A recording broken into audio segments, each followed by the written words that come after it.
बिस्मिल्लाहिर्रहमानिर्रहीम। अस्सलाम वालेकुम।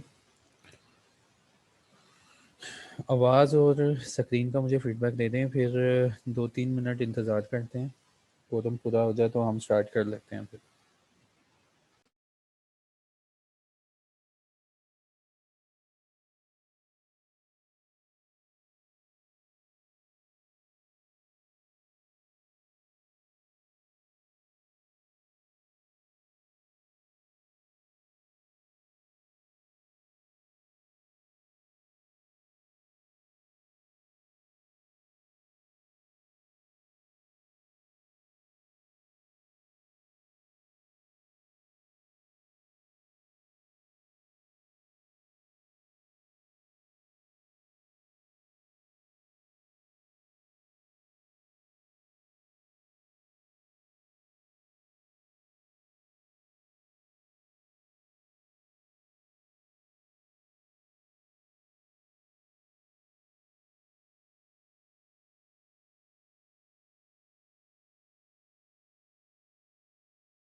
बिस्मिल्लाहिर्रहमानिर्रहीम। अस्सलाम वालेकुम। आज का लेक्चर जो है कंपनीज, जो हमारा सिलेबस है corporate code, code of corporate governance और बिजनेस लॉज का जो हमारा सिलेबस है, आज इसका लास्ट डे है। और जो अपकमिंग लेक्चर होगा उसमें हम करेंगे अपना सिलेबस कंसाइज। उसमें हम करेंगे वो तमाम वेज जो हमने लेके चलने हैं अपने एग्ज़ाम के लिए। तो अपकमिंग जो लेक्चर होगा इसके बाद वो लास्ट लेक्चर होगा। आज के लेक्चर में सिलेबस जो है कंप्लीट, उसका ओवरव्यू हो जाएगा और देयर आफ्टर इंशाल्लाह आप लोग फिर एग्ज़ाम की तैयारी करेंगे। कल हमने स्टार्ट किया था अपना एक पोर्शन जो कि हमें आईसीएमए ने कहा था कि आप लोग देख के आना कि स्टॉक एक्सचेंज की रेगुलेशन कौन सी हैं। और तमाम रेगुलेशन नहीं देखनी, सिर्फ चैप्टर नंबर 5 ए और 5 बी को देख के आना है। चैप्टर नंबर इकबाल साहब, आज का लास्ट लेक्चर नहीं है। आज लास्ट लेक्चर नहीं है। लेक्चर जो होगा वो हमारा अगले वीक में लास्ट लेक्चर होगा एक। आज तो हमने बस वो सिलेबस कवर करना है और ओवरव्यू लेना है। और माशाल्लाह आज इकबाल साहब भी आ गए हैं यहाँ पे। अच्छा, तो लिस्टिंग ऑफ कंपनीज रेगुलेशंस और सिक्योरिटीज रेगुलेशन के कैसे कंपनी ने लिस्ट होना है, कैसे कंपनी ने अपनी लिस्टिंग करवानी है स्टॉक एक्सचेंज में, कल हमने ये देखा था। कल हमने ये देखा था कि सबसे पहले जो कंपनी है, स्टॉक एक्सचेंज ने कहा है कि मैं किसी भी कंपनी को यहाँ पे अपने शेयर्स की ट्रेडिंग नहीं करने दूंगा जब तक वो मेरे पास लिस्ट नहीं हो जाएगी। और देयर आफ्टर हमने ये देखा था कि लिस्टिंग प्रोसेस क्या है, कि सिक्योरिटीज़ को लिस्ट करने के लिए कौन कौन से प्रोसेस हैं। स्टॉक एक्सचेंज का अपना प्रोसेस क्या है, ठीक है। तो स्टॉक एक्सचेंज का अपना प्रोसेस क्या है, वो हमने देखा था कि स्टॉक एक्सचेंज में एक कमेटी होती है जो कि ये सारा मामला देख रही होती है लिस्टिंग का। हेयर आफ्टर हमने ये देखा था कि जो एक्सचेंज है किन लोगों की एप्लीकेशन को इंटरटेन ही नहीं करेगा। अगर ये वाले लोग स्टॉक एक्सचेंज में लिस्टिंग की एप्लीकेशन देते हैं तो स्टॉक एक्सचेंज की कमेटी या स्टॉक एक्सचेंज का बोर्ड इन लोगों की लिस्टिंग ही नहीं होने देगा। देयर आफ्टर कल हमने ये देखा था कि अगर आपकी एप्लीकेशन सक्सेसफुल हो गई तो आप अंडरटेकिंग साइन करेंगे स्टॉक एक्सचेंज के साथ, और अंडरटेकिंग में काफ़ी ज़्यादा कंडीशन वो देखी। इसके बाद offer of capital by companies or मुदारबा टू जनरल पब्लिक। ठीक है, तो कंपनी जो है वो अपनी ऑफर ऑफ सिक्योरिटीज़ कैसे करेगी, कल हमने ये देख लिया था। इसके बाद हमने ये देखा था कि प्रोस्पेक्टस अलॉटमेंट इशू और ट्रांसफ़र ऑफ शेयर कैसे करते हैं, कि प्रोस्पेक्टस इशू होने के बाद कितने साइज़ का कैपिटल होना चाहिए जो कि जनरल पब्लिक को ऑफर करना है। पैसे इकट्ठे हो गए जनरल पब्लिक से तो कितनी देर के में आपने इशू करना है शेयर सर्टिफिकेट। और कल हमने ये सीखा था कि जितना भी काम होगा सीडीसी के थ्रू होगा, कि कोई कंपनी अगर स्टॉक एक्सचेंज से अपनी लिस्टिंग करवाती है उसके लिए लाजमी है वो मेंबरशिप हासिल करे सीडीसी की। और जितने भी शेयर्स हैं बाय फिजिकल फार्म इशू नहीं होने, वो बुक एंट्री फार्म के थ्रू इशू होने हैं। ऑनलाइन शेयर्स जो है वो उनकी डीलिंग होनी है। और इसके बाद हमने ये देखा था ट्रांसफ़र ऑफ शेयर्स, कि शेयर्स की एप्लीकेशन आ गई तो 45 डेज के अंदर शेयर को ट्रांसफ़र करना है। उसके बाद सब्सक्रिप्शन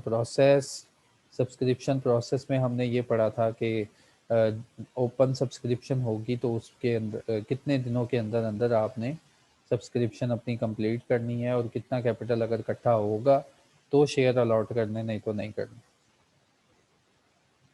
उसके बाद dividend entitlements disclosure price sensitive information हमने ये उधर भी पढ़ा था, जो सिक्योरिटीज़ एक्ट 2015 का था उसमें पढ़ा था कि कंपनी लिस्टेड कंपनी की जिम्मेदारी है कि जनरल पब्लिक को प्राइस सेंसिटिव इंफॉर्मेशन दे। फिर प्राइस सेंसिटिव इंफॉर्मेशन की डेफिनेशन हमने वहीं पे पढ़ ली थी कंपनीज एक्ट जो सिक्योरिटीज़ एक्ट 2015 का था, कि हर वो इंफॉर्मेशन प्राइस सेंसिटिव इंफॉर्मेशन होती है जो कि economic decision of the users को इन्फ्लुएंस कर देगी।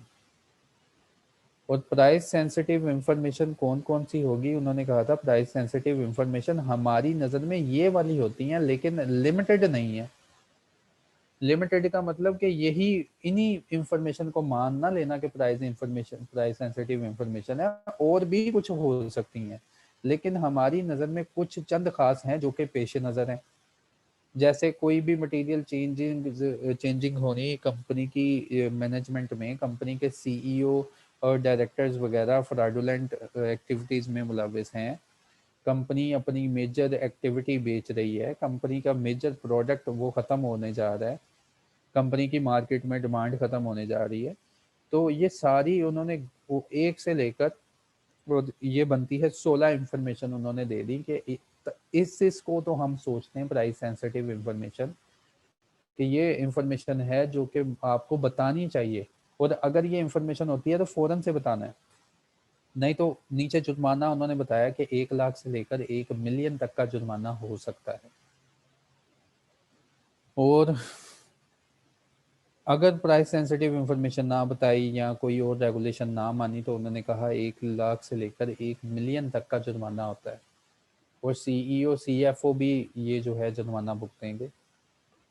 और ऑडिटेड रिपोर्ट्स, उसके बाद इन्होंने कहा था कि चलो एक लिस्टेड कंपनी बन गई है, तो हमने कंपनीज एक्ट में देखा था कि लिस्टेड कंपनी जो होती है उसका नोटिस जो होता है, वो अपना नोटिस जब बनाती है ना तो स्टॉक एक्सचेंज को भी भेज रही होती है, सारी चीज़ें सब चीज़ें स्टॉक एक्सचेंज को भी जा रही होती हैं, जो जो मेंबर्स को जा रहा होता है उसके रिपोर्ट्स जितनी होती हैं, फाइनेंशियल स्टेटमेंट जितनी होती हैं।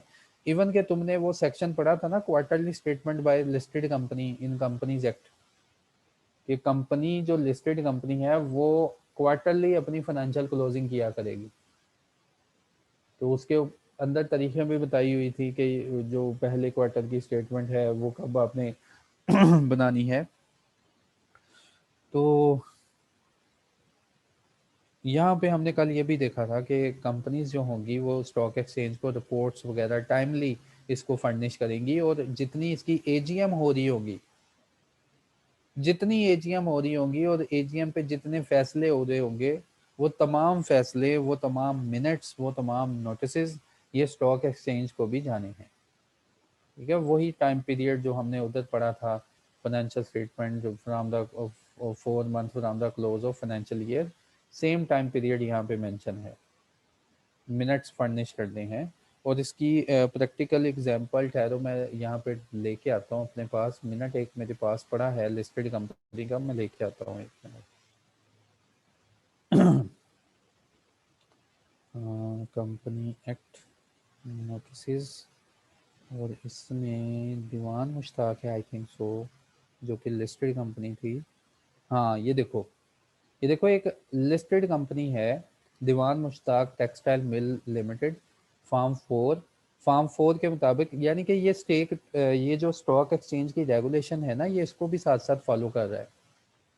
ये लिख रहा है नोटिस स्टॉक एक्सचेंज के मैनेजर को, ठीक है, पाकिस्तान स्टॉक एक्सचेंज को अपना नोटिस दे रहा है कि ये देखो हम अपनी मीटिंग करने जा रहे हैं, मेंबर्स को।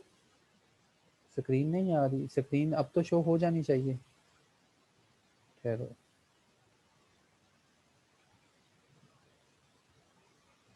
अब तो शो हो जानी चाहिए, अब क्लियर है।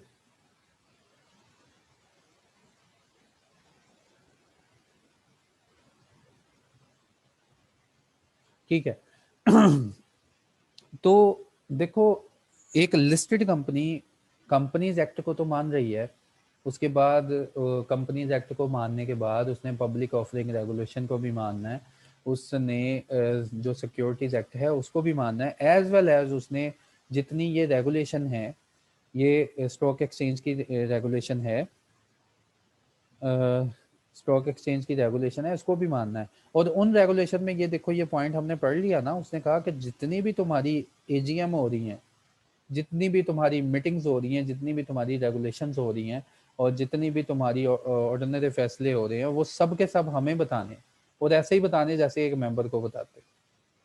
तो ये देखो, दीवान मुश्ताक एक लिस्टेड कंपनी है, वो स्टॉक एक्सचेंज के मैनेजर को लिखता है कि नोटिस जो आपने हमें, हम ये एक्स्ट्रा ऑर्डिनरी मीटिंग करने जा रहे हैं, और ये उसने नोटिस बना के उसको दे दिया। देयर आफ्टर उसने ये नोटिस अपने मेंबर्स के लिए बनाया कि मेंबरान आप भी सुन लें कि आपकी ये मीटिंग होने जा रही है, और ये सारे काम करने हैं, और ये हमने वो कर लिए थे उधर कंपनीज एक्ट में कि एक नोटिस कैसे बनता है, और नोटिस में कौन कौन सी चीज़ें हमने इंक्लूड करनी है, वो सारी हमने कंप्लीट कर ली थी।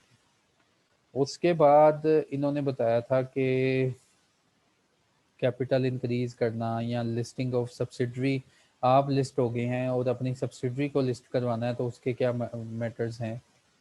तो उसके बाद क्वालिटी ऑफ ऑडिट, ऑडिट ऐसी फर्म से करवाना है जो कि QCR रेटेड होगी, किसी ऐसे चार्टर्ड अकाउंटेंट फर्म से करवाना नहीं ऑडिट जो कि QCR की लिस्टिंग में नहीं है।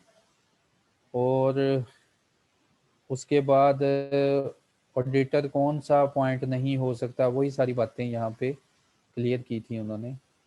तो ये देयर आफ्टर हमने ये देखा था डिफ़ॉल्ट सेगमेंट में कौन सी कंपनी जाती है, कि स्टॉक एक्सचेंज की आप वेबसाइट खोलें तो वहाँ पे एक सेगमेंट बना हुआ है, डिफ़ॉल्ट सेगमेंट, सस्पेंशन और डी लिस्टिंग वाला।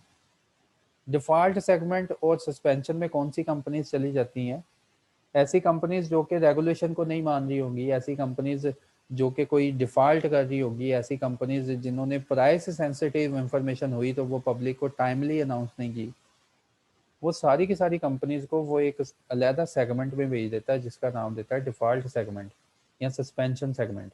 ये SECP की साइट के ऊपर है, और एक बच्चे ने देखा भी था, उसने भी पूछा था कि सर ये डिफ़ॉल्ट सेगमेंट क्या है SECP की साइट पे। तो डिफ़ॉल्ट सेगमेंट में हर वो कंपनी चली जाती है जिसको SECP जो है 90 डेज के लिए इस सेगमेंट में भेज दे, और उसने हमें बताया था कि अगर कोई कंपनी जिसने अपनी लिस्टिंग करवा ली किसी प्रोजेक्ट के लिए, कि एक पब्लिक कंपनी है, वो लिस्ट होगी, वो कहती है कि मैंने प्रोजेक्ट स्टार्ट करना है और ये प्रोजेक्ट है, बड़े अच्छे सुहाने ख्वाब दिखाए स्टॉक एक्सचेंज को भी, फिर मेंबरान को भी और फिर पब्लिक को भी, सब्सक्रिप्शन भी इकट्ठी होगी, पैसे भी इकट्ठे हो गए, लेकिन 90 दिन हो गए वो अपने प्रोजेक्ट पे अमल नहीं कर रही, तो ऐसी कंपनी को सस्पेंशन में ले जाएंगे। ठीक है, और ऐसी ऐसी कंपनी जो जनरल मीटिंग नहीं करवाएगी, ये देखो, ऐसी कंपनी जिसने एक जनरल मीटिंग भी अपनी टाइम पे ना करवाई और विदाउट किसी फॉल्ट के उन्होंने एजीएम को डिले किया, तो वो कहता है कि हम आपको ना सस्पेंशन में ले जाएंगे। ऑडिट में ऑडिट करवाया और ऑडिट जो है वो क्वालिफाइड आ गया, ऑडिटर था, उसने रिपोर्ट इशू की, क्वालिफाइड ऑडिटर रिपोर्ट जो थी वो इशू कर गया, फिर भी ऐसी कंपनी को स्टॉक एक्सचेंज लिस्टिंग उसकी हुई होगी तो उसको डिफॉल्ट सेक्शन में ले जाएगा, उसको मजीद लिस्टिंग करने नहीं देगा, उसकी जितनी भी ट्रेडिंग है वो रोक देगा। फिर उसने हमें ये भी पढ़ा था कि अगर कोई स्टॉक एक्सचेंज के ड्यूज़ है वो क्लियर ना किए हुए, कोई फ़ी पेनल्टी कोई भी ड्यू, कोई सब्सक्रिप्शन फ़ी, स्टॉक एक्सचेंज की लिस्टिंग फ़ी नहीं पे की गई 2 साल के लिए, तो भी आपको डिफ़ॉल्ट सेक्शन में ले जाएंगे। अगर सीडीसी ने आपकी एलिजिबिलिटी ख़त्म कर दी तो आप डिफ़ॉल्ट सेक्शन में चले जाएंगे। तो ये काफ़ी ज़्यादा डिफ़ॉल्ट लिखे हुए हैं। कल हमने चंद एक डिफ़ॉल्ट पढ़े थे कि अगर ये वाले डिफ़ॉल्ट हो गए ना, तो या ये वाले सर्कमस्टांसेस हो गए, तो इन सर्कमस्टांसेस के बेसिस पे आपको डिफ़ॉल्ट सेक्शन में ले जाएंगे। क्वालिफाइड ऑडिटर रिपोर्ट मीनिंग, अच्छा, ऑडिटर जो है ना, ऑडिटर की पहले सुनो, ऑडिटर कौन होता है? ऑडिटर ऐसा बंदा नहीं होता जिसने आपकी फाइनेंशियल स्टेटमेंट बनानी है।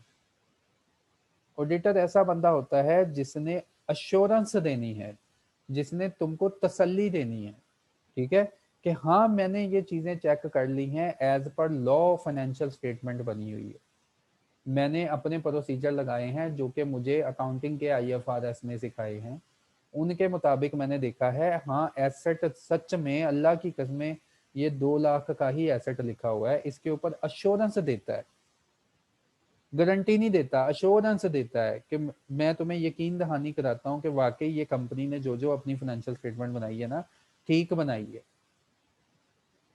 तो ये होती है अनक्वालिफाइड रिपोर्ट, कि जैसा लॉ ने कहा था, जैसा फ्रेम फ्रेम अकाउंटिंग फ्रेमवर्क और लीगल फ्रेमवर्क जैसे कंपनीज एक्ट ने कहा था, सारी बातें वैसे ही है। क्वालिफाइड रिपोर्ट का मतलब कि ऑडिटर जो है कहता है कि मुझे कोई चीज़ मैंने इनसे मांगी तो मुझे नहीं मिली, ठीक है, डिस्क्लेमर दे दिया उसने, या उसने क्वालिफाइड रिपोर्ट इशू करने के जो रिक्वायरमेंट है वो आईएफआरएस ने बताई हैं, उधर अकाउंटिंग स्टैंडर्ड ने बताई हैं कि अगर ऑडिटर तुमने चेकिंग की, ये चीज़ें ना मिली, या ये चीज़ें इन्होंने जो जो तुम्हें डॉक्यूमेंट दिए वो कंट्राडिक्ट कर रहे हैं एक्चुअल सिचुएशन के साथ, तो एक ऐसी रिपोर्ट इशू कर देना शेयर होल्डर्स को, यानी कि ऑडिट रिपोर्ट एक ऐसी इशू कर देना जिसमें तुमने अपना कंसर्न शो करना है कि यार बाकी तो ठीक है, हाँ ये इनका मैटर गलत है जिसकी वजह से मैं इनसे नाराज हूँ। इसको कहते हैं क्वालिफाइड रिपोर्ट, कि ऑडिटर ने आपका ऑडिट किया, उसने कहा हाँ बाकी चीज़ें तो ठीक हैं, हाँ इनके जो एसेट्स हैं ना, इनकी इम्पेयरमेंट नहीं की इन्होंने, और एसेट्स जो है उनकी वैल्यू 5 मिलियन या 10 मिलियन से ज़्यादा है, और ऑडिटर लिखने वाला लिख गया कि हाँ मुझे कंसर्न है, इस एसेट को ऐसे नहीं होना चाहिए था, इसलिए मैं अपनी रिपोर्ट क्वालिफाई इशू करता हूँ। तो ये होती है क्वालिफाइड रिपोर्ट, ये होते हैं सर्कमस्टांसेस कि अगर एक कंपनी लीगल फ्रेमवर्क में रहते हुए अपनी चीज़ों को सही तरह रिप्रेजेंट नहीं करेगी, तो ऑडिटर जो है उसके ऊपर क्वालिफाइड रिपोर्ट इशू कर जाता है कि इन्होंने अकाउंट्स को और अकाउंटिंग फ्रेमवर्क को और लीगल फ्रेमवर्क को नहीं यूज़ किया। तो जैसे इम्पेयरमेंट हो रही है, तो ये तो एक सेंसिटिव इंफॉर्मेशन भी थी ना, तो सेंसिटिव इंफॉर्मेशन नहीं है वो हमको बताई, तो तब भी आपकी जो है डीलिस्टिंग हो जाएगी और आपको वो सस्पेंशन में ले जाएंगे। तो ये था क्वालिफाइड रिपोर्ट, और इंशाल्लाह ये सब्जेक्ट तुम्हारा पास होना है, तुमने अगले सब्जेक्ट में जाना है जो है ऑडिटिंग का। ऑडिट में जाकर तुमने पढ़ लेना है ये सारी रिक्वायरमेंट क्या होती हैं, क्वालिफाइड और अनक्वालिफाइड रिपोर्ट क्या होती है। तो सस्पेंशन के बाद अगर सस्पेंशन पीरियड आपका ख़त्म हो जाता है, कंपनी सस्पेंशन से निकल आती है, तो उसको दोबारा जो है ट्रेडिंग की इजाज़त दे दी जाती है। ये कल पॉइंट नहीं पढ़ा था, आज पढ़ते हैं। The stock exchange upon submission of application for restoration. एक बार अगर आपको वो सस्पेंशन में ले गए तो दोबारा वहाँ से निकलने के लिए कंपनी ने अप्लाई करना है। The stock exchange, upon submission of application for restoration of trading by a company, may restore the trading in the shares of such company where the cause of suspension of trading has been removed to the satisfaction of the stock exchange. Stock exchange ने कहा एक बार मैं किसी company को suspension में ले गया ना, या डिफॉल्ट सेक्शन में ले गया, तो मैंने उस वक्त तक उसको नहीं निकालना जब तक वो मेरा जो कंसर्न था वो रिमूव ना किया जाए। और डिफॉल्ट सेक्शन में जाने के कंसर्न कितने, इतने ज़्यादा, ये देखो पीछे लंबी चौड़ी लिस्ट बनी हुई है, ख़त्म ही नहीं हो रही। ठीक है, यहाँ से बातें शुरू हुई हैं कि ये और फिर ये काम किए तो हम तुम्हें ले जाएंगे डिफ़ॉल्ट सेक्शन में। तो डिफ़ॉल्ट सेक्शन में एक बार चले गए तो स्टॉक एक्सचेंज कहता है मैं नहीं निकालूंगा जब तक तुम क्या नहीं करोगे, मुझे तसल्ली ना दे दोगे कि वो वाला कंसर्न रिमूव ना हो गया हो जो ऊपर तुम्हारे सर ने कह दिया ये और ये। Where trading in shares of such share is suspended continuously for 180 days, और अगर सस्पेंशन 180 डेज से ज्यादा की हो गई है, अगर सस्पेंशन 180 डेज से ज्यादा की होगी है, द स्टॉक एक्सचेंज में रिक्वायर सच कंपनी, ऐसी कंपनी को स्टॉक एक्सचेंज क्या कहेगा, to comply with any one or more of the following condition. Stock exchange कहेगा ये जो नीचे वाली कंडीशन है ये सब तमाम माने या इनमें से कोई एक आदि माने, जो भी वो कह देगा। And in such time and manner as may be specified by the stock exchange, उस टाइम उस मैनर और उन तरीकों में से ये एक चीज मान ले आप। Submit a satisfactory resumption proposal with the view to resume the trading in its security, including short-term milestone to implement such proposal. Stock exchange एक प्रपोजल देगा कि इस प्रपोजल को माने और इसमें जो जो हमने आपसे चीज़ें मांगी हैं उनको सेटिस्फाई करें ताकि हम आपकी जो ट्रेडिंग है उसको रिज्यूम कर सकें। Publish an appropriate announcement to the public detailing the measures adopted for removal of cause of suspension, और removal of cause जो आपने आपके जो काजेस थे जिसकी वजह से सस्पेंशन हुई है पब्लिकली बताएं, पब्लिकली अनाउंसमेंट करें कि वो कैसे काज जो है आप रिमूव करेंगे। Conduct corporate briefing session for the share holder and analyst, आप कंडक्ट करेंगे फिर ब्रीफिंग सेक्शन, और उसके बाद रिलीज लेटेस्ट एनुअल और quarterly financial statement, comply with any specific requirement और condition as may be prescribe bye the stock exchange. कहता listing में चले गए ना तो फिर हम आपको लेटर में ये हुक्म देंगे कि अपने शेयर होल्डर को, अपने स्टेक होल्डर को अपनी पोजीशन जो है उसके ऊपर ब्रीफिंग दो। Financial statement, list latest financial statement और क्वार्टरली फाइनेंशियल स्टेटमेंट जो है वो बना के दो, और वो रिक्वायरमेंट पूरी करो जो हम तुम्हें कहेंगे। डी लिस्टिंग, बाज़ दफ़ा डी लिस्टिंग तो इसकी तरफ से होती है स्टॉक एक्सचेंज की तरफ से, और बाज़ दफ़ा कंपनियां खुद जो हैं स्टॉक एक्सचेंज से डी लिस्ट हो जाती हैं। हमने ये कंपनीज ऑर्डिनेंस में कंपनीज एक्ट में पढ़ा था कि एक बार एक कंपनी वाइंडिंग अप याद करो, वाइंडिंग अप याद करो, तुमको मैंने पढ़ाया था वाइंडिंग अप में कि कंपनी वाइंड अप कैसे कैसे होती है। वहां पे हमने एक पॉइंट पढ़ा था कि अगर एक पब्लिक कंपनी है ना, वो लिस्टेड पब्लिक कंपनी है, अगर वो डी लिस्ट हुई ना तो वो वहीं पे वाइंड अप हो जाएगी। ये नहीं होगा कि हमारी लिस्टिंग खत्म हो गई है, हम पब्लिक कंपनी जिंदा है। तो कंपनीज एक्ट ने कहा था कि एक बार तुम्हारी पब्लिक कंपनी बनी तो तुम्हारे पास इख्तियार है कि तुम स्टॉक एक्सचेंज की लिस्टिंग करवा लो या पब्लिक से खुद पैसा मांग लो। हाँ, एक बार अगर तुम लिस्ट हो गए और बाद में अगर तुम डी लिस्ट हुए तो कहता फिर तुम्हारी कंपनी वाइंड अप ही होनी है। डी लिस्टिंग करवाने का मतलब ये है कि आप कंपनी वाइंड अप करवा दें। ठीक है, वॉलंटरी डी लिस्टिंग है, उसका क्राइटेरिया उन्होंने बताया कि any company intending to seek voluntary delisting from the stock exchange shall intimate to the stock exchange immediately of the intention of the majority of shareholders sponsor purchase of our security without exception from all the securities holder with the purpose of the delisting. उन्होंने बताया कि जैसे ही आपका ये purpose होगा ना कि आपकी इंटेंशन है आपने डीलिस्ट करवाना है तो आपने हमें बताना है स्टॉक एक्सचेंज को। उसके बाद वॉलंटरी डीलिस्टिंग इसलिए इस तरह होगी अगर आप स्पेशल रेजोल्यूशन पास करेंगे, और ये हमने वहाँ भी पढ़ा था कंपनीज एक्ट में कि वॉलंटरी डीलिस्टिंग तब होती है जब कंपनी में एक स्पेशल रेजोल्यूशन पास हो जाए कि हाँ जी हमने डीलिस्ट करवाना है।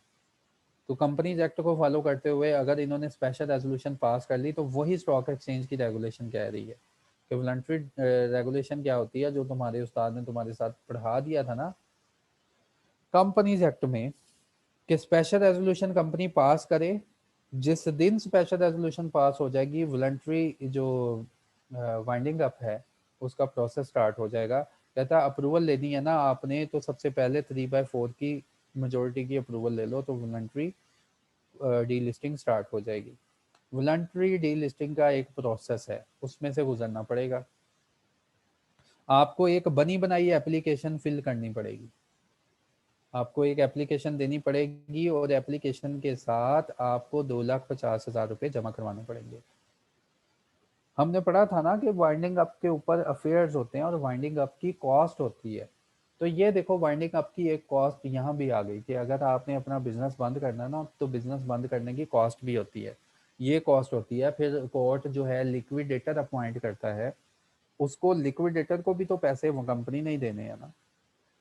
उसके बाद on approval bye stock exchange of the application, stock exchange की आपकी एप्लीकेशन की अप्रूवल करेगा, company call a general meeting of its shareholder and pass a special resolution approved by 3/4 of their number present, resolving that be delisted on the terms stipulated by the stock exchange। पहले कहता पहले एक तुमने resolution करवानी, तुमने अगर ये delisting करवानी है 2 लाख रुपया जमा करवाओ, एप्लीकेशन दो।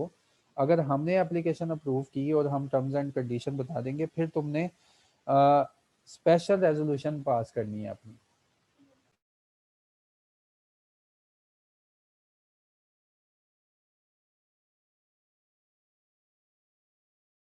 क्या था फिर तुमने अपनी स्पेशल रेजोल्यूशन पास करनी है कि उन टर्म्स पे ही हम डीलिस्ट करेंगे, उन टर्म्स पे ही हम इसको वाइंड अप करेंगे जो जो टर्म्स हमें स्टॉक एक्सचेंज ने बता दी है। Copy of special resolution sent to the exchange immediately along with the complete list of shareholder। उन्होंने कहा कि कॉपी जो आप स्पेशल रेजोल्यूशन करेंगे वो इमीडिएटली आपने स्टॉक एक्सचेंज को भेज देनी है। और उस कॉपी ऑफ रेजोल्यूशन में आपने ये भी बताना है कि कौन कौन से शेयर होल्डर्स हैं जो इन्वॉल्व हुए हैं इसकी डीलिस्टिंग में। फिर उसके बाद काफ़ी लंबा डीलिस्टिंग का है।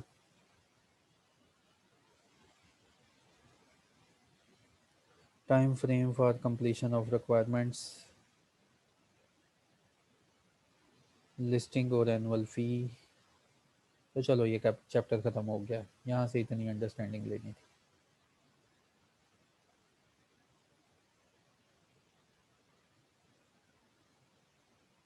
स्क्रीन शेयर में अभी तक डिफ़ॉल्ट, आप अपना नेट चेक करो यार वैस, वैस अपना नेट चेक करो। अगला चैप्टर जो हमें स्टॉक एक्सचेंज ने कहा था, उसने कहा था अगला चैप्टर फॉर्म शुरू हो गए अंडरटेकिंग के, फॉर्म 3, फॉर्म 4,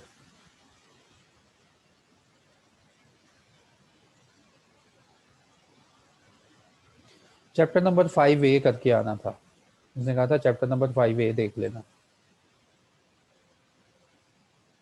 ठीक है वैस, आपका नेट, आपके नेट का मसला है वैस, आप अपना नेट देखें। Regulation governing listing and trading of equity securities of SMEs. अब यहाँ हमें एसएमसी की डेफिनेशन सुनाएगा।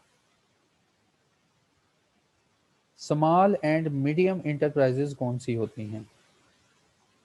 स्मॉल एंड मीडियम इंटरप्राइजेज कहलाता है वो कंपनीज होती हैं, means a public company registered under companies act 2017।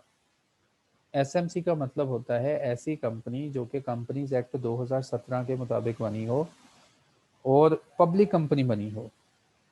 Having post issue paid up capital not less then, कहता है इसके पास जो पेड अप कैपिटल है वो नॉट लेस देन 25 मिलियन हो, 25 मिलियन हो and not more than 200 million हो। यानी कि इसका पेड अप कैपिटल की रिक्वायरमेंट है कि पोस्ट इशू जो है पेड अप कैपिटल वो 25 मिलियन हो और इसका कैपिटल कभी भी उन्होंने कहा 200 मिलियन से ज़्यादा ना हो। तो ऐसी कंपनी को, ऐसी जो भी सेटअप होगा बिजनेस सेटअप, उसको हम कहेंगे SMC, small and medium enterprises. तो उसके बाद उन्होंने कहा कि eligibility criteria for listing of equity and securities of SMC. SMC ने अगर लिस्टिंग करवानी है तो उसका क्या क्राइटेरिया होना चाहिए। उन्होंने कहा SMC shall be eligible for listing of its equity security under the chapter provided that memorandum and article of association of SMC authorise it to list its equity. कहता है ऐसी स्मॉल एंड मीडियम इंटरप्राइजेज जिनका capital कम है उनको भी हम listing की दावत देते हैं, लेकिन कहता है सबसे पहले आप अपना मेमोरेंडम और आर्टिकल देख लें कि उसमें आपको कहा है कि आप लिस्ट हो सकते हैं। अगर नहीं है तो सबसे पहले अमेंडमेंट करवाएगा। फिर उसके बाद not less than 20% of the post issue paid up capital of the SME offered to QIBs and H. ये ऊपर हमने डेफिनेशन पढ़ी थी क्यूआईबीज की और एचएनडब्ल्यूआईज की, entirely through the private placement by the circulation of information of memorandum. The offer is made through the fixed price method. Offer fixed price method के through की जाएगी। The book building method or any other method acceptable. जो offer of shares है वो fixed price और book building method या कोई भी मेथड से आवाम को ऑफर की जाएगी जो कि स्टॉक एक्सचेंज कह देगा। Number of initial subscriber in the private placement is not less then 5। जो प्राइवेट प्लेसमेंट करेंगे, जो अपने आप को प्लेसमेंट करेंगे, वो कहता है उसके नंबर ऑफ जो मेंबर्स होंगे वो 5 होंगे subscriber. The bid size each initial subscriber is not less than 1 million. 1 million से कम साइज नहीं होगा प्राइवेट प्लेसमेंट का। Sponsor hold not less than 25% of the post issue paid up capital. उसके बाद sponsor retain their entire shareholding in SMC. कब तक रखनी है? 12 मंथ तक। स्पॉन्सर ने अगर कोई शेयर वगैरह परचेज किए हैं, बल्कि उन्होंने कहा स्पॉन्सर ने करना ही है शेयर 25%, तो वो 12 महीने तक अपनी ये स्पॉन्सरशिप के जो शेयर्स होंगे इनको नहीं बेचेंगे। आगे भी कंडीशन चल रही हैं, बस ले ली अंडरस्टैंडिंग जितनी होनी थी। Issue of equity and securities at premium. Listing procedure, SMC कैसे लिस्ट होगी। An SMC that fulfil the eligibility criteria, जो कि डिटेल में ऊपर बयान किया गया है यहाँ से लेकर यहाँ तक। तथा कोई भी एसएमसी जो कि यहाँ से लेकर यहाँ तक का क्राइटेरिया फुलफिल कर लेती है, may apply for the listing of its equity securities on SME board. SME board क्या है? एसएमसी बोर्ड ऊपर डेफिनेशन में इसने बताया कि एसएमसी बोर्ड ऐसा बोर्ड है जो कि हमने एक अलहदा बनाया हुआ है स्टॉक एक्सचेंज वालों ने। जैसे कंपनी की लिस्टिंग के लिए एक कमेटी बनाई थी, कमेटी लिस्टिंग के लिए, इसी तरह एसएमसी के लिए इन्होंने बोर्ड बनाया हुआ है। तो कहता है अगर कोई एसएमसी जो ऊपर सारी रिक्वायरमेंट को पूरी कर रही है वो हमें अप्लाई कर दे लिस्टिंग के लिए। तो लिस्टिंग के लिए अप्लाई आपकी एप्लीकेशन जानी चाहिए एसएमसी बोर्ड को by making an application to the exchange on form 1। Form 1 इस चैप्टर के एंड पे होगा। Attach to this chapter accompanied with such information and document as mentioned at the annexure 1 to form 1 along with the payment of initial listing fee etc। उसके बाद exchange में reject a listing application at its sole description. Exchange आपकी listing application को accept भी कर सकता है और रिजेक्ट भी कर सकता है। Content of information of memorandum, आपकी मेमोरेंडम में इंफॉर्मेशन कौन कौन सी होनी चाहिए वो बताएगा। Appointment and duties of adviser and consultant to issue, जब आपने अपनी सिक्योरिटीज़ को इशू करना है तो कौन सा अपॉइंटर, कौन सा कंसल्टेंट, कौन सा ब्रोकर लगाना है, उसके लिए ये रेगुलेशन है। वो बताएगा appointment and function of market makers. Market makers, market maker के ऊपर डेफिनेशन है, मार्केट मेकर के फंक्शन है। मार्केट मेकर क्या करते हैं? Shall be responsible for performing the following function. Market maker shall provide two-way quotes in quantity security or SMC for which it appointed as a market maker. Market maker shall not quote beyond the maximum speed of 10%, which shall be disclosed in the information of memorandum. ये market में maker की information, trading of securities on stock exchange, risk management, allied matters, trading के बारे में।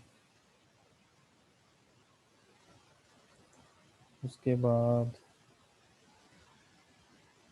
audited financial statement and information requirements, reporting and disclosures by SMC. SMC जो हमारे साथ list होगी वो कौन कौन से डिस्क्लोजर जो है हमें देगी। सबसे पहला price sensitive information. Price sensitive information इसने डिटेल में बताया, इसने यही कहना है कि जो प्राइस सेंसिटिव इंफॉर्मेशन आपने पढ़ ली है पहले, वो अगर एसएमसी में ऐसे ऐसे कोई वाक़यात होते हैं तो वो हमें टाइमली और इन मैनर जो जो भी फॉर्म पीछे दिया था, इसने बताया था, उसके ऊपर रिपोर्ट करनी है। Disclosure of related party transaction. Related party transaction जो एक्ट ने हमें बताई हैं, रिलेटेड पार्टी ट्रांजैक्शन कौन सी होती हैं और कौन कौन सी रिलेटेड पार्टी ट्रांजैक्शन अगर की तो कैसे करनी है, वो सारा हमें तरीकाकार बताएगा। तो रिलेटेड पार्टी ट्रांजैक्शन हमने डिटेल में पढ़ी हुई है ऑलरेडी, इसका भी। Reporting of regulatory compliance. आप रिपोर्ट करेंगे कि आप कैसे कंप्लायंस कर रहे हैं कंपनीज एक्ट की, कैसे कंप्लायंस कर रहे हैं अकाउंटिंग स्टैंडर्ड्स की, तो उसके ऊपर report. The chief executive and managing director of SMC. Chief executive कह लो या उसको मैनेजिंग डायरेक्टर कह लो, एक ही बात है।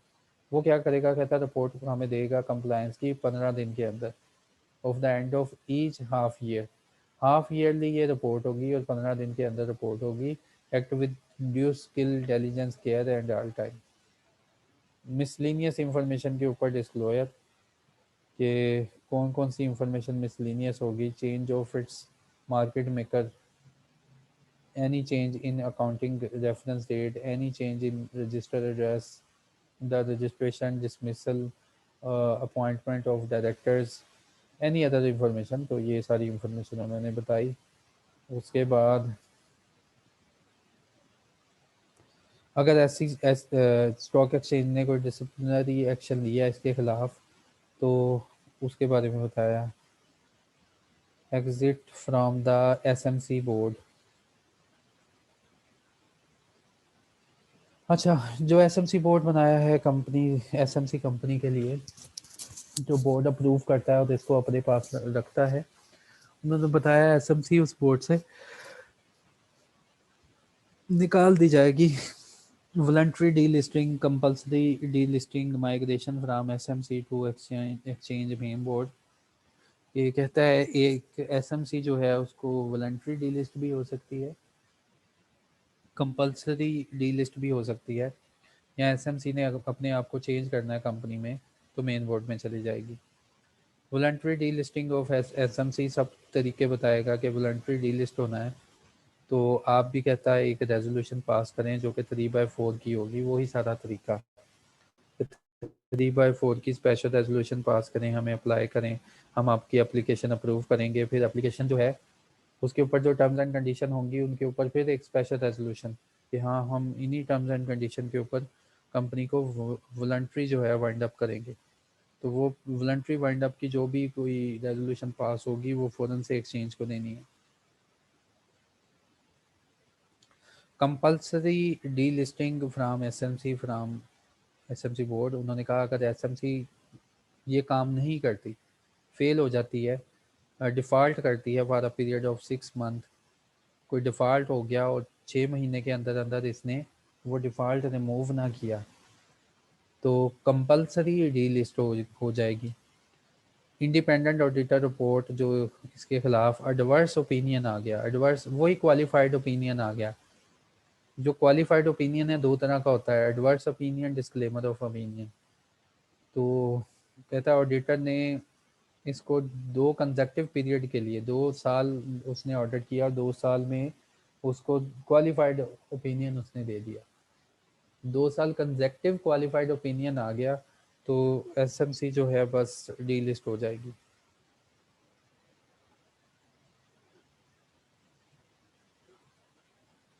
Migration from SMC board to the main board. ऐसी एसएमसी जिसका पेड अप कैपिटल इंक्रीज हो जाता है 200 मिलियन से ऊपर, तो ऐसी एसएमसी की डेफिनेशन से ही निकल जाती है, तो वो चली जाती है नॉर्मल कंपनीज में। तो उसका बताया इन्होंने initial and annual listing fee. Annual listing fee के बारे में इंफॉर्मेशन बताई कि इनिशियल लिस्टिंग अगर स्टार्ट पे लिस्टिंग करवानी उसकी कितनी फ़ी और एनुअल लिस्टिंग फ़ी क्या है, सालाना कितने चार्जेस होंगे। उसके बाद इसका फॉर्म 1 स्टार्ट हो गया, नेक्स्ट 1 स्टार्ट हो गया, नेक्स्ट 2,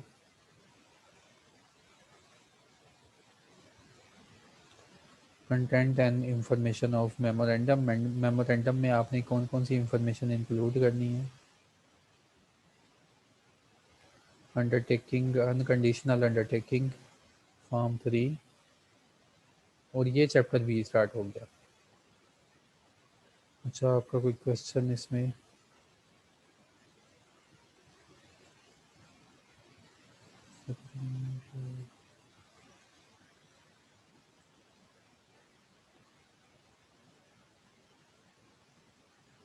एसएमई, इकबाल साहब, एसएमई, एसएमसी तो वो इकबाल साहब सिंगल मेंबर कंपनी है ना, वो तो प्राइवेट कंपनी है एसएमई।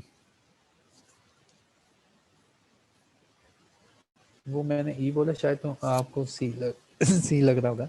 एसएमसी, एसएमई ऐसी इंटरप्राइजेस, उन्होंने कहा एसएमई की डेफिनेशन को फुलफिल करती हैं जिनका कैपिटल 25 मिलियन से लेकर 200 मिलियन के दरमियान होता है, और ये इंटरप्राइज कहता है पब्लिक कंपनी को ही होनी चाहिए, उसको वो कहता है एसएमई।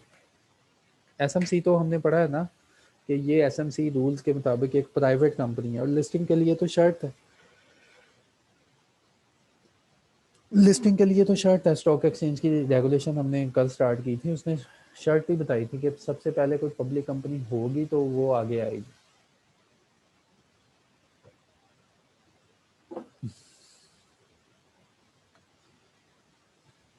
अच्छा, ये भी हो गया।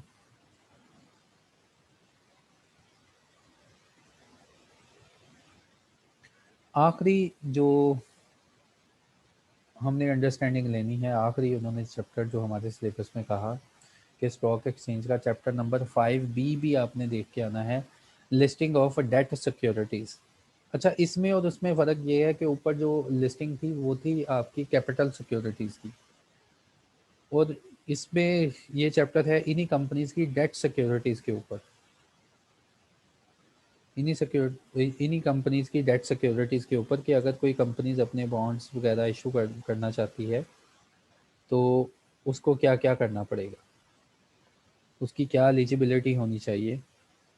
एक तो फाइनेंसिंग, क्योंकि स्टॉक एक्सचेंज से फाइनेंसिंग लेती है ना कंपनीज, एक होती है फाइनेंसिंग जो कि चीफ फाइनेंसिंग समझी जाती है, जो ओनर्स इक्विटी होती है, और एक होती है फाइनेंसिंग जो कि हमने डेट वगैरह कोई लोन वगैरह रेज करना है तो वो उसके डिबेंचर्स वगैरह के थ्रू फाइनेंसिंग करवानी है अपनी, तो उसकी रिक्वायरमेंट है कि ये इन कंपनीज़ को इख्तियार है कि ये इक्विटी फाइनेंसिंग जो लिस्टेड कंपनीज होती हैं, इक्विटी फाइनेंसिंग और इसके अलावा डेट फाइनेंसिंग भी करवा सकती हैं, शॉर्ट टर्म लोन ले सकती हैं, कमर्शियल पेपर ले सकती हैं। तो ये सारी रिक्वायरमेंट हमें इसमें बताएगा कि एलिजिबिलिटी फॉर लिस्टिंग क्या होगी इसमें। जो कंपनी इशू करने जा रही है डेट सिक्योरिटीज़, वो कौन कौन सा क्राइटेरिया फुलफिल करेगी। कहता है उसने फर्स्ट वन कमर्शियल प्रोडक्शन तो स्टार्ट की हो ना,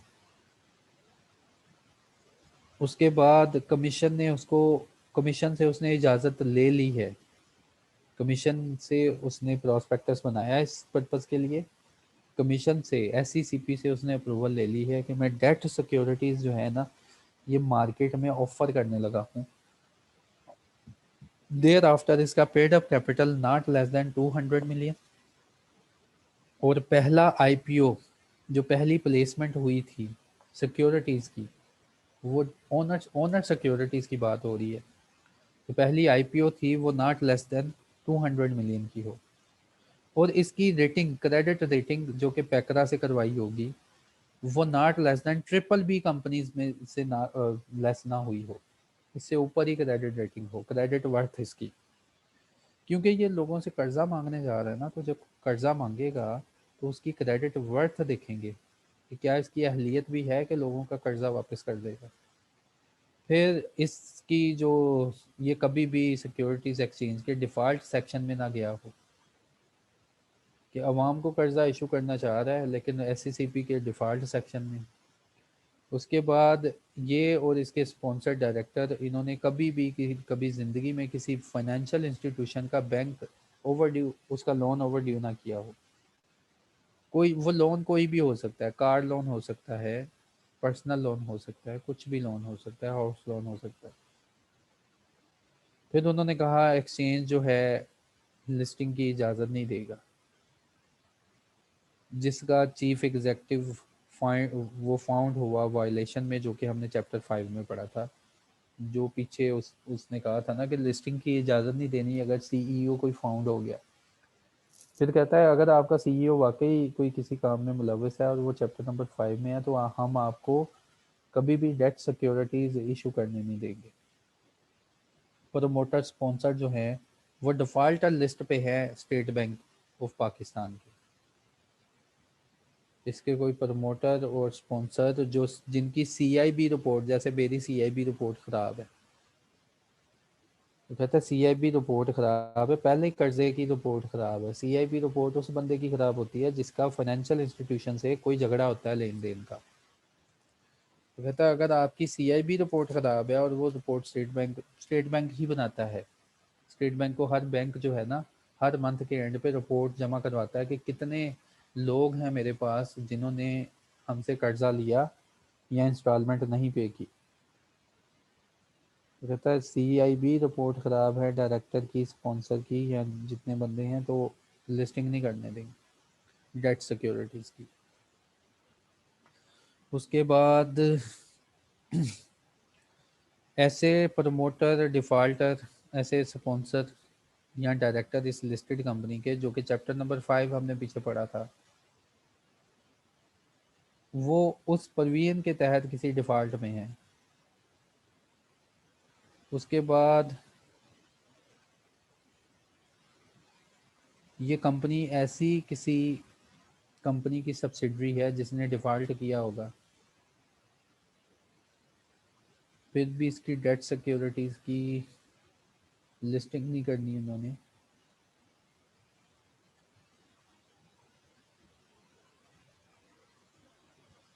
अगर स्पॉन्सर डायरेक्टर या इसके शेयर होल्डर ने किसी स्टॉक एक्सचेंज की परवीन से डिफ़ॉल्ट किया हो, तो ये सारी कंडीशन उन्होंने बताई कि अगर आपने अपनी सिक्योरिटीज़ को लिस्ट करवाना है, डेट सिक्योरिटीज़ को अगर आपने डिबेंचर्स वगैरह अपने लिस्ट करवाने हैं, तो कौन कौन सी कंडीशन पूरी होनी चाहिए।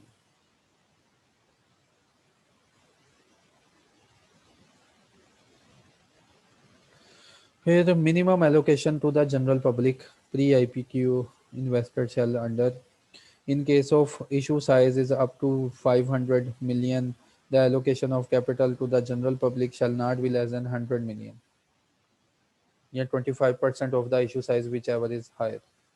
तो कम से कम 100 मिलियन का तो जो इशू साइज है वो जनरल पब्लिक के पास होगा। तो ये सारी परसेंटेज खुद देख लेना एक नज़र।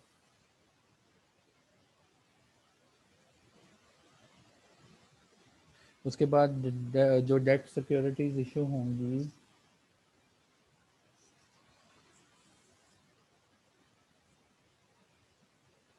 वो बुक एंट्री फॉर्म में इशू होंगी और सीडीसी के थ्रू इशू होंगी। सीडीसी से, अब CDC की भी मेंबरशिप लेनी पड़ेगी। उसके बाद all debt security other than short term shall be rated from a credit rating agency with the commission. तो आपने डेट सिक्योरिटीज़ के ऊपर क्रेडिट रेटिंग एजेंसी से रिपोर्ट लेनी है। Credit rating report of the entity and the instrument shall be prepared on the basis of latest audited accounts। तो जो credit rating agency होगी वो आपसे लेटेस्ट ऑडिट रिपोर्ट लेगी और ऑडिटर के रिव्यूज़ भी इसमें इंक्लूड करेगी। In case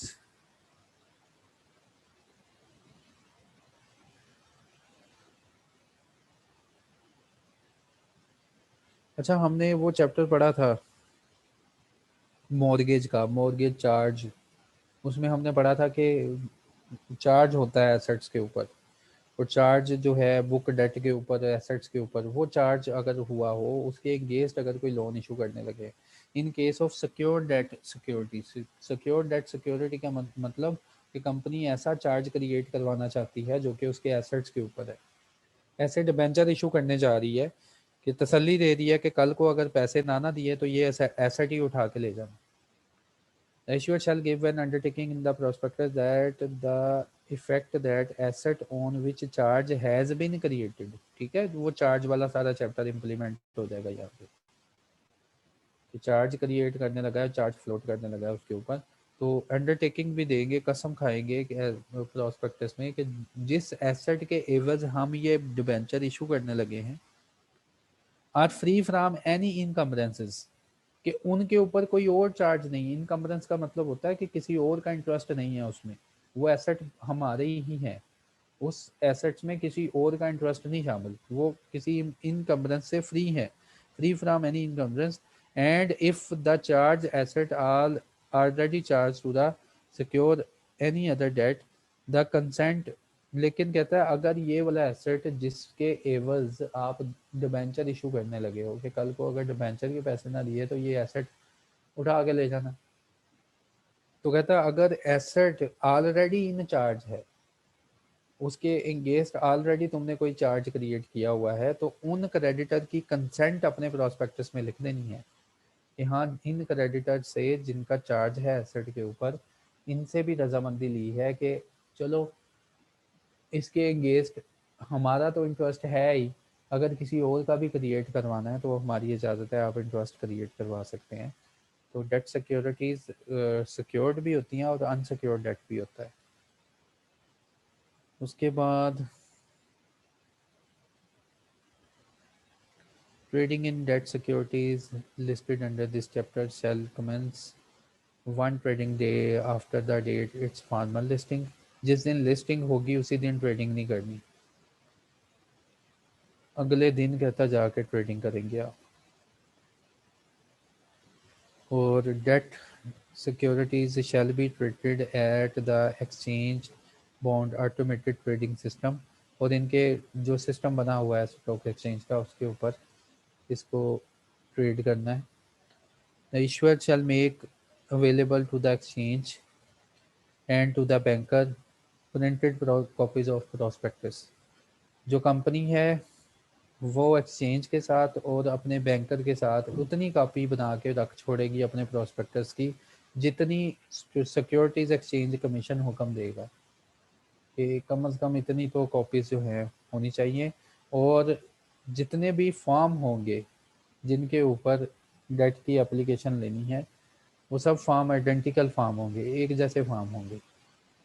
sponsor and director जो होंगे कंपनी के shall not participate in the subscription offer to the general public. जो जनरल पब्लिक का कोटा ऊपर उन्होंने मुकर्रर किया है कि इस साइज़ में से कम इतना तो जनरल पब्लिक लेना, आवाम का कोटा है, बाकी का साइज़ वो किसी कंपनी को ऑफर करें या किसी डायरेक्टर को ऑफर करें या किसी और ऑर्गेनाइजेशन को ऑफर करें। कहता है जो जनरल पब्लिक का कोटा है ना उसमें से डायरेक्टर्स जो हैं कभी सब्सक्राइब नहीं करेंगे। अब प्रोस्पेक्टस इशू कर दिया, उसकी प्लेसमेंट हो गई मार्केट में, तो उसने कहा सब्सक्रिप्शन जो है In case there any allocation of capital out of IPO to the associated company or undertaking, such allocation shall not exceed 25% of total issue. अगर किसी कंपनी को या एसोसिएटेड कंपनी को ये आपने प्रोस्पेक्टस इशू करना है और इसके अगेंस्ट डिमेंचर्स वगैरह इशू करना है तो 25% ऑफ टोटल एग्रीगेटेड इशू से ज़्यादा नहीं होना चाहिए। प्रोस्पेक्टस जो भी एप्लीकेशन फॉर्म है, जो भी आपने पब्लिश करना है, सर्कुलेट करना है आपने 3 स्टॉक एक्सचेंज में, ये प्रोस्पेक्टस और इसका परफार्मा एप्लीकेशन का जो भी कुछ है प्रोस्पेक्टस जिसके एवज तुमने डेट सिक्योरिटीज़ को इशू करना है, वो कहता है वाइडली सर्कुलेट करना है इंग्लिश और उर्दू न्यूज़पेपर में। और ये तो हमने यार कंपनीज एक्ट में कई बार, मैंने आपको शायद याद हो कि मैं तो ये लिखवा लिखवा के याद करवाता हूँ ये परवीन, कि लिस्टेड कंपनी उसने at least 1 issue English paper daily newspaper में पब्लिश करनी है अपनी सारी बात।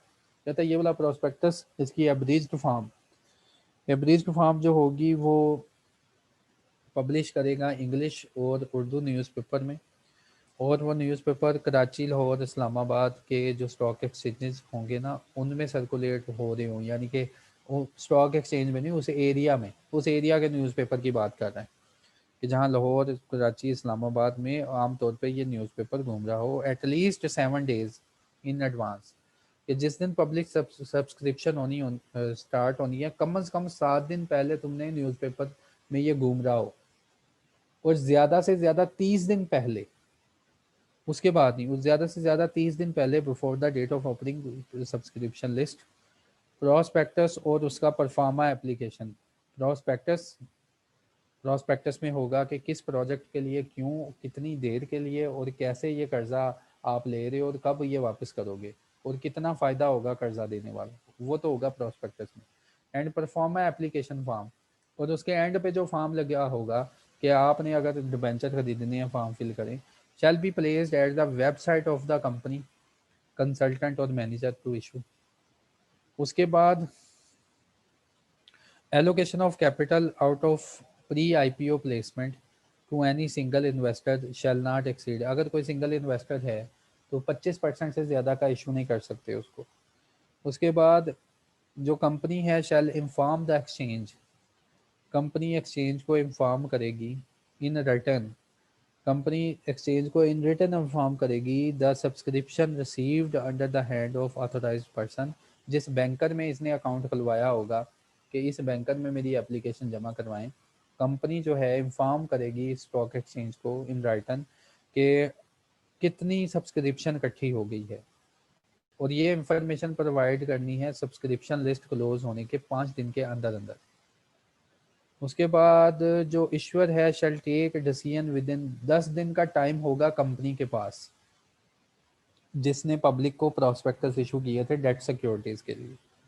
10 दिन का टाइम होगा from the close of subscription list. 10 दिन के अंदर सब्सक्रिप्शन लिस्ट जब क्लोज होगी 10 दिन के अंदर ये कंपनी फैसला करेगी close of subscription list as to which applicants has been accepted, और किन एप्लीकेंट्स को अपना क्रेडिटर बनाना है, डिबेंचर इशू करनी है, डेट सिक्योरिटीज इशू करनी है जो सक्सेसफुल हैं। 10 दिन के अंदर फैसला करेगी, और ये जो भी डिसाइड करेंगे 10 दिन के अंदर कमीशन को अपना डिसीजन अनाउंस करेंगे। जो कंपनी होगी issuer shall refund the application money in case of unaccepted or unsuccessful application within 10 days of such decision. Decision लेने के 10 दिन बाद, पहले डिसीजन लेना है 10 दिन के अंदर, और 10 दिन के बाद यानी कि टोटल सब्सक्रिप्शन लिस्ट क्लोज हुई है, टोटल सब्सक्रिप्शन लिस्ट क्लोज हुई है तो सब्सक्रिप्शन लिस्ट क्लोज होने के 20 दिन के अंदर आप लगा लो। 10 दिन में तो फैसला करना है किसको रखना है, तो अगले 10 दिन के अंदर पैसा जिनको नहीं रखना अपने पास, जिनको डिबेंचर नहीं इशू करने कहता, उनका पैसा उनको वापस कर दिया जाए। Company shall ensure the credit of the debt security in CDC, company जो है इंश्योर करे कि सीडीसी में ये सारा मामला तय होगा, और विद इन जो सक्सेसफुल एप्लीकेंट्स होंगे उनको 21 दिन के अंदर इंटीमेट क्लोजिंग ऑफ सब्सक्रिप्शन, उनको इंटीमेट करेंगे कि आप सीडीसी के थ्रू जो है आपको ये सारे मामला हम तय कर देंगे। जो कंपनी है shall ensure completion of relevant requirements formal listing of debt securities within 21 days of the date of closing of subscription. The company shall within 21 days of the close of subscription list अपने broker को TR certificate holder को commission देगी और वो 1% से ज़्यादा नहीं होगा। ये बिल्कुल सेम प्रोसीजर उसने हमें सुनाया जो कि हमने इक्विटी सिक्योरिटीज़ के ऊपर देखा था। वही सेम प्रोसीजर उसने यहाँ पे चलाया कि ये काम होना चाहिए। उसके बाद company make a default in compliance with the requirement, अगर कंपनी ने ऊपर वाली किसी भी रिक्वायरमेंट के साथ ये जो 1/21/22 में डिफ़ॉल्ट किया तो पेनल्टी लगेगी 5,000 रुपये की, 5,000 रुपये एवरी डे, हर दिन की, during which the default continues. The name of that security may be notified to the TRE certificate holder or to of exchange and place on the website of the exchange. In case of that security is not listed on the exchange, a listing is refused. अगर कहता है debt security listed नहीं है या उसकी listing refuse हो गई हो फॉर एनी रीज़न तो company shall forfeit pay without any surcharge all money to the applicants of the prospectus.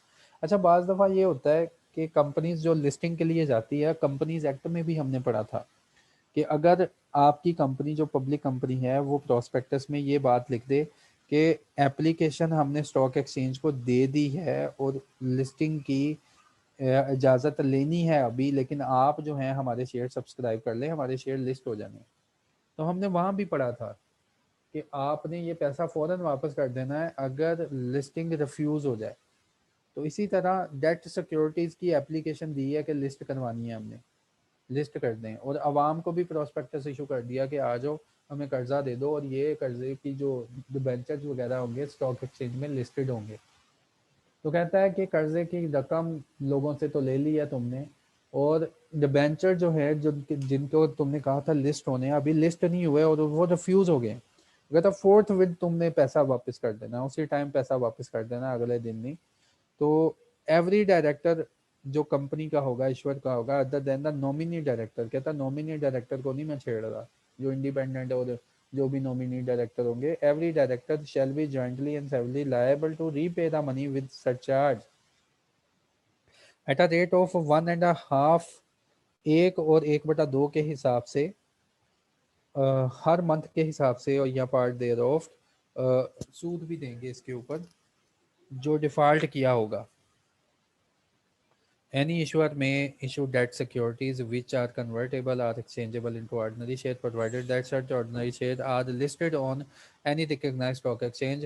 Convertible securities भी इशू की जा सकती हैं, redeemable securities भी इशू की जा सकती हैं, debt securities जिसको redeem करना है आपने ordinary shares में। तो कहता provided कि आपकी ये जो ordinary shares हों ये listed होने चाहिए। अच्छा जी, procedure for listing of debt securities under this chapter. अगर तुमने अपनी सिक्योरिटीज को लिस्ट करवाना है इस चैप्टर के थ्रू तो आपको क्या क्या करना चाहिए। कहता आपको फॉर्म ए फिल करना चाहिए। जो कंपनी है लिस्टिंग करवाने आई है डेट सिक्योरिटीज की, सबसे पहले एप्लीकेशन मेक करेगी फॉर्म ए के ऊपर to the exchange along with the documents, सारे डॉक्यूमेंट्स के साथ जो कि मेंशन किए गए हैं नेक्स्ट 1 में। कंपनी पे करेगी इनिशियल लिस्टिंग फ़ी जो कि मेंशन की है हमने चैप्टर बी में। चैप्टर बी में ऊपर वो लिस्टिंग फ़ी, इनिशियल लिस्टिंग फ़ी और बाद की जो लिस्टिंग फ़ी थी उसका एक पूरा टेबल बनाया हुआ था। उसके बाद एक्सचेंज में reject application made under this chapter at sole description of it deems that listing of debt securities is not in interest of market. अगर एक्सचेंज को लगा कि लिस्टिंग जो है मार्केट के इंटरेस्ट पे नहीं है तो वो आपकी जो लिस्टिंग है उसको कैंसिल कर देगा। The issuer does not meet the minimum eligibility criteria set out in this chapter. उसके बाद provided that the issuer shall given an opportunity of hearing by the exchange before listing application is rejected. Issue of debt securities.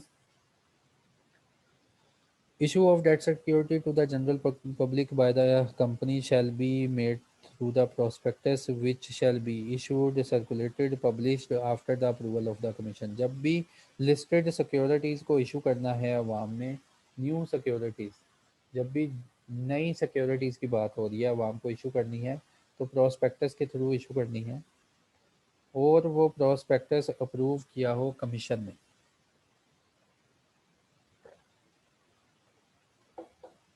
Prospectus shall contain such information material disclosure as may be required by the Act, and company shall also comply with the guideline of the listing of the debt securities laid down by the exchange or commission from time to time. Company जो है exchange की बात भी मानेगी और commission की बात भी मानेगी जो टाइम टू टाइम इसको बताया जाएगा। Content and information of memorandum, कहता है मेमोरेंडम की इंफॉर्मेशन और कंटेंट जो है वो होने चाहिए जो कि एनेक्शन नंबर 2 में प्रोवाइडेड है। पोस्ट लिस्टिंग रिक्वायरमेंट, लिस्ट होने के बाद कौन सी रिक्वायरमेंट है? अल्लाह,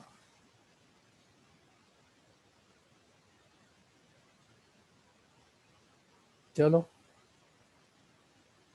पोस्ट लिस्टिंग रिक्वायरमेंट कोई 10 ही पढ़ लेते हैं। Post listing requirement, payment of markup, profit, interest, rent, as the case may be, repayment of amount debt securities holder shall be credited in respective bank account electronically। Listing करवाने के बाद जब तुमने markup पे करना है, इंटरेस्ट पे करना है, रेंट पे करना है, वो electronically account to account transfer करना है। Instrument rating shall be reviewed annually basis, अगर एनुअली इनकी रेटिंग करवानी है पैकरा से, उस एजेंसी से जो लिस्टेड है कमीशन के साथ, कहता है इनकी रेटिंग करवाया करनी है इंस्ट्रूमेंट की कि कोई डिफ़ॉल्ट वगैरह तो नहीं आप कर रहे। उसके बाद इश company shall provide access the debt securities trustee to the book of account and record relating to the back to the debt securities, company जो है इनको असेस देगी बुक्स ऑफ अकाउंट के ऊपर। उसके बाद company shall submit to the exchange and debt security trustee minutes of meeting of the debt securities holder within 14 days of the date of such meeting. उसके बाद company shall maintain a register of debt securities and inform the commission exchange. Company shall provide the exchange following documents, ये document भी provide करेगी। Statement regarding the payment of markup, interest, etc.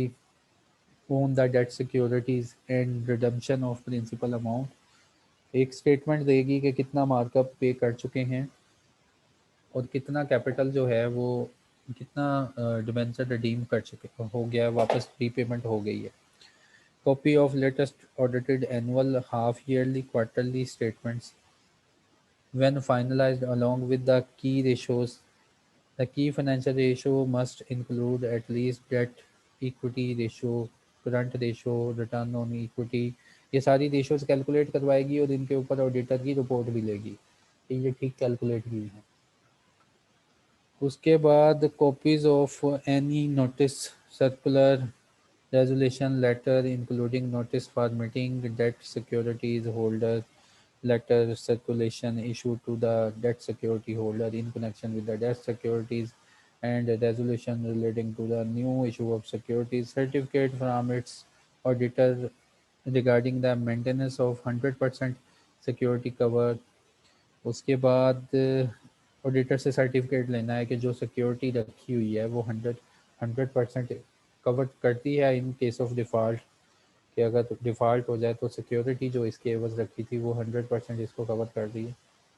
Certificate from its auditor regarding maintenance redemption reserve required on the annual basis, और auditor की तरफ से certificate लेना है कि जो रिजर्व रखा है हमने डिबेंचर को रिजर्व रिडीम करने के लिए, इनकी पेमेंट के लिए एक रिजर्व बनाया है वो प्रॉपरली मेंटेन है। Decision of board of director regarding the repayment of debt obligation, और किसी पीरियड के लिए ही तो ये इशू किए होंगे ना डेट सिक्योरिटीज, तो बोर्ड ऑफ डायरेक्टर का डिसीजन कि इनको कब रिडीम करना है।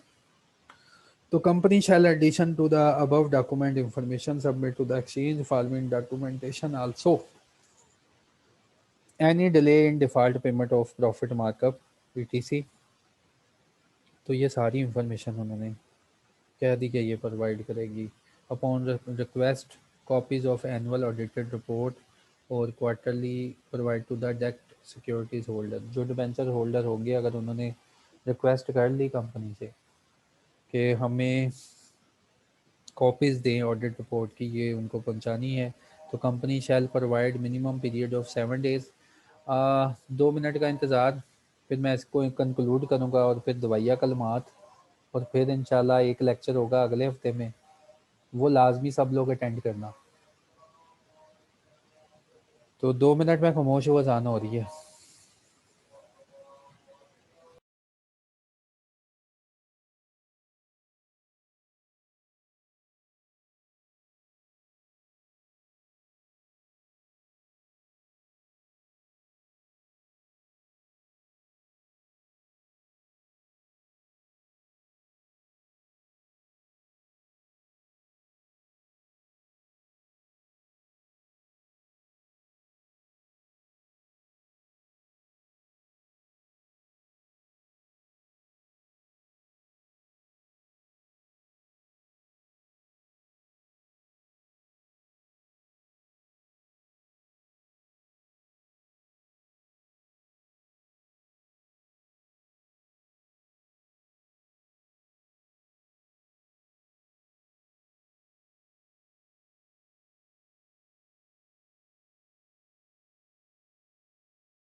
अच्छा जी, बिस्मिल्लाहिर्रहमानिर्रहीम। Book closure for the entitlement of debt securities shall be intimated to the exchange not later than 40 days prior to the commencement of the same। कि जब आपने इंटरेस्ट की कैलकुलेशन करनी है, बुक्स ऑफ अकाउंट को क्लोज करना है, और जब बुक्स ऑफ अकाउंट क्लोज करना है तो एक्सचेंज को बताना है। नो इशूअर शैल, नो कंपनी शैल एक्सरसाइज। इसके साथ पेमेंट ऑफ लिस्टिंग फ़ी, कौन सी लिस्टिंग फ़ी आपने पे करनी है, उन्होंने एक शेड्यूल बना दिया कि अप टू 5 मिलियन तो आप ये फ़ी पे करेंगे एक्सचेंज को। Function of debt securities trustee, जो ट्रस्टी होगा इन सिक्योरिटीज़ का, उसकी कहता है ट्रस्ट एक्ट में हमने रेगुलेशन बना दी हैं। Appointment and function of market maker, market maker जो ब्रोकर वगैरह होंगे, अगर इनको अपॉइंट करना है तो इनके क्या फंक्शन होंगे। Function of the compliance officer, listed company अपने पास एक कंप्लायंस ऑफिसर रखती है, उसके क्या फंक्शन होंगे। और circuit breaker and suspension of training, कि अगर हमने आपकी ट्रेडिंग रोक दी तो फिर क्या होगा, उसके बारे में इंफॉर्मेशन। और डिसिप्लिनरी एक्शन वो बताए। और इसके बाद ये कंक्लूड हुआ। तो यार जितना सिलेबस था हमारा, उसका मैंने आपको आज जितना भी करवाना था काम मैंने आपको करवा दिया। आज का ये लास्ट लेक्चर था हमारे सिलेबस के ऊपर। देखो, जो लॉ बहुत ही आसान है, मैं हमेशा अपने स्टूडेंट को कहता हूँ कि ये तो यार हमारे खून में शामिल है। अगर किसी ऐरे गैरे से सुन लिया हमने कि लॉ तो बहुत मुश्किल है, इसको ना करना, ये तो पास ही नहीं होना, तो ये बर्बादी है हमारी भी। हमने कभी भी, इस्लाम में भी है कि किसी भी बात अनसुनी, किसी भी कही हुई बात को आप तब तक ना माने जब तक आप उसको खुद चेक ना कर लें। इंशाल्लाह ये मेरा प्रूफ है, और इंशाल्लाह ये तुम करके दिखाओगे फर्स्ट अटेम्प्ट में। मैं हमेशा अपने बच्चों को कहता हूँ कि ये लॉ इतना आसान है, अकाउंटिंग से आसान है। अल्लाह का शुक्र है यार, 2018 में मैंने 100% रिजल्ट दिया था फैसलाबाद कैंपस का लॉ का। बच्चों ने अकाउंटिंग का सब्जेक्ट छोड़ दिया था लॉ के लिए कि हमें अकाउंटिंग नहीं आती, हाँ हमें लॉ आता है। और तब जो एग्ज़ाम हुआ था वो रिटन हुआ था, लिखने वाला जो लंबा एग्ज़ाम होता है वो हुआ था एग्ज़ाम। तब वो पास करवाए। और मेरे पास जो बच्चे थे ना, तब आई थिंक सो आप लोगों को, शायद आप में कोई पुराने बच्चे भी होंगे, रिफ्रेशर हुए थे। रिफ्रेशर उन लोगों को ऑफ़र किया गया था जो लोग काफ़ी साल से फ़ेल हो रहे थे। तो मेरे पास ऐसे-ऐसे बाबे भी आए जो कि 5-5, 10-10 साल से लगातार फ़ेल हो रहे हैं, और उनका दिल ही नहीं करता था लॉ करने का। तो आईसीएमए ने सिर्फ़ लेक्चर मुझे अलाउ किए थे कि आपने 18 लेक्चर के अंदर इनको करवाना है। सारा कंपनी एक्ट, सारी रेगुलेशन। तो मेरे पास मैसेजेस पड़े हैं यार कि 18 दिन के अंदर, 18 घंटों में मैंने उनकी ट्रेनिंग की। मैंने कहा सब कुछ, कहते जी ये पास ही नहीं होना। एक बच्चा उसमें से कहता है मैंने बिल्कुल लॉ की वर्डिंग लिखी, मैं फिर फेल हो गया। मैंने कहा ये वाले लोग होते हैं जो काम खराब करते हैं, जो दूसरों को भी डराते हैं इस सब्जेक्ट से कि यार मैं तो बिल्कुल ही वकील ही बन के लिखा थी, उन्हें फेल में। मैंने कहा यार तुम लोग बस चुप कर जाओ। पहले दिन तो मैंने 2 दिन तो मैंने उनको मोटिवेशन की मूवीज़ दिखाई कि मोटिवेशन क्या होती है, एटीट्यूड क्या होता है, कैसे जो है वो। फिर मैंने हर अपने स्टूडेंट को वो जो है एक शाहीन की मूवी दिखाता हूँ कि देखो यार, इसने एक ठान लिया है कि या तो अभी मर जाएगा 40 दिन के बाद, या ये 70 साल जिएगा। मैंने कहा अब तुम्हारी ये सिचुएशन है। पहले 2 दिन तो लगातार मैं उनको मोटिवेट करता था, वो जो भी बाबे थे आए मेरे पास, पुराने फेल हुए थे। तो फिर मैंने उनको कहा तुम सारी बातें भूल जाओ, बस ये एरिया हमने करना है और हमने पास होना है। और अल्लाह का शुक्र है, किसी के 2 बच्चे हैं, किसी के 3 बच्चे, वो पास बैठे हैं। और ये बस एक रूमर है। रूमर कौन क्रिएट करता है? रूमर वो बच्चे क्रिएट करते हैं जिन्होंने ये अच्छी तरह कहीं से समझा नहीं। कहते हैं दुनिया में हर वो बात मुश्किल है जिसकी या तो आपको समझ ना आई हो, या किसी ने तुम्हें ठीक तरह से ना समझाया हो। हर वो बात मुश्किल है। तो अल्लाह पाक ने कोई भी ऐसी चीज़ नहीं पैदा की जो कि इम्पॉसिबल है, हर चीज़ पॉसिबल है। और अल्लाह पाक कहते हैं यकीनन इंसान को दुनिया में वो मिलता है जिसकी वो कोशिश करता है। तो मेरा पैगाम है आप सब लोगों को कि आप जो हमारा लास्ट लेक्चर होगा उसमें शरीक हों, क्योंकि हमने इसको कोर्स को कंसाइज़ करना है। क्योंकि मेरी ये रिस्पॉन्सिबिलिटी होती है कि जो बच्चे मेरे साथ एक वक्त गुजारते हैं, मैं पेपर जो भी आने वाला होता है, हालात तो वाक़यात को देखते हुए उस पेपर को, अपने सब्जेक्ट को, क्योंकि मैं कहता हूँ यार कि ये इतना लंबा लॉ है, मैं खुद देने जाऊँगा मैंने फ़ेल हो जाना है। अब ये बात ना कह देना कहीं पे। इतना लंबा लॉ है यार, मैं इंसान हूँ, मैं जानवर नहीं हूँ, इंसान हूँ। मेरा माइंड है, अल्लाह ने मेरा माइंड ऐसा बनाया है जो कि सारी बातों को कवर नहीं कर सकता। हाँ, कुछ ऐसी बातें जो हैं हमें लाज़मी पता होनी चाहिए, जिनके बगैर हमारा गुज़ारा ही नहीं। तो हाँ, उन बातों के ऊपर अगर फ़ोकस कर लिया जाए तो हम फर्स्ट अटेम्प्ट में पास होंगे। और इंशाल्लाह ये मेरा पैगाम पूरे पाकिस्तान में, मेरा ये प्रूव आप लोग दोगे कि दिस इज़ द सब्जेक्ट जो कि फर्स्ट अटैम्प्ट में पास होता है और लोग इससे एवं डराते हैं, बोंगियाँ मारते हैं। तो इंशाल्लाह फिर मुलाकात होगी हमारी। और एक आधा क्वेश्चन है सर, आईपीओ क्या होता है? गुलाम अब्बास, आईपीओ क्या होता है कि फर्स्ट इनिशियल ऑफर जो पब्लिक को करती है ना लिस्टेड कंपनी के, पहली पहली अभी ताज़ा ताज़ा ऑफर, पहले शेयर्स की ऑफर, उसको कहते हैं इनिशियल पब्लिक ऑफरिंग, पहली ऑफर। तो इंशाल्लाह मिलते हैं फिर अगले हफ्ते में, जो लेक्चर होगा वो लास्ट होगा। ओके, अपना ख्याल रखिएगा। अल्लाह हाफिज़।